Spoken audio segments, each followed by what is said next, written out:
Hey Connor, this is Mrs. Skoglund. Just wanted to give you some feedback on your summer assignment. And so we're mostly going to be talking through chapter 2 since that was the question that you starred, but I'll kind of reference some other things as we're going through the video as well.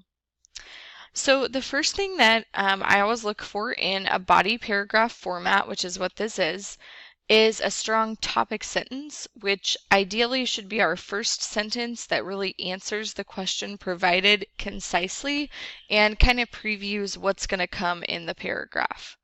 I thought you did a great job with this, Connor. Like in this particular question, you actually explain the factors that have basically led to the increase in R-directed thinking, but you did it all in one sentence. So that was really nice. Next, I actually look at the end of your paragraph for a concluding sentence that also should go back to the question and kind of wrap everything up and sort of tie it all together. I noticed in this paragraph, Connor, you just, I think all of this is commentary about your last piece of evidence.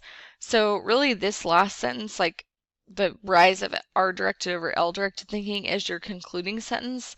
And I don't know that that's super specific to this question, so I would have maybe liked to see more. Some of your other paragraphs I noticed also didn't have super clear concluding sentences. So I would encourage you to make sure you have that, and a really good concluding sentence is also going to get to the significance or the importance of a topic.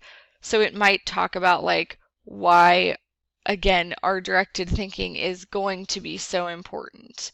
So just kind of something you might want to think about adding.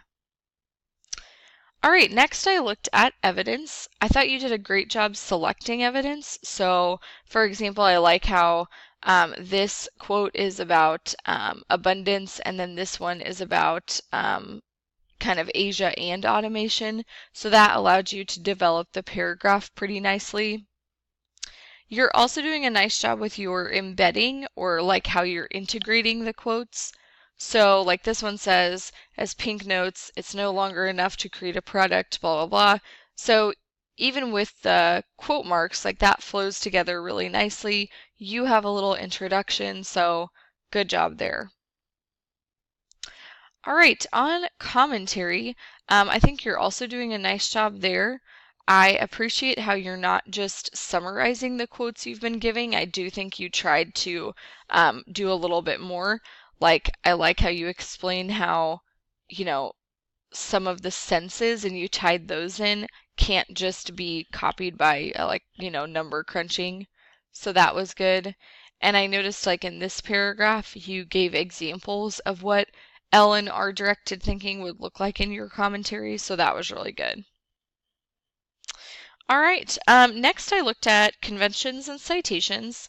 So conventions-wise, you just have kind of some minor slip-ups right here, a sentence isn't capitalized, wrong to here. So just kind of things you want to go back and proofread and check for.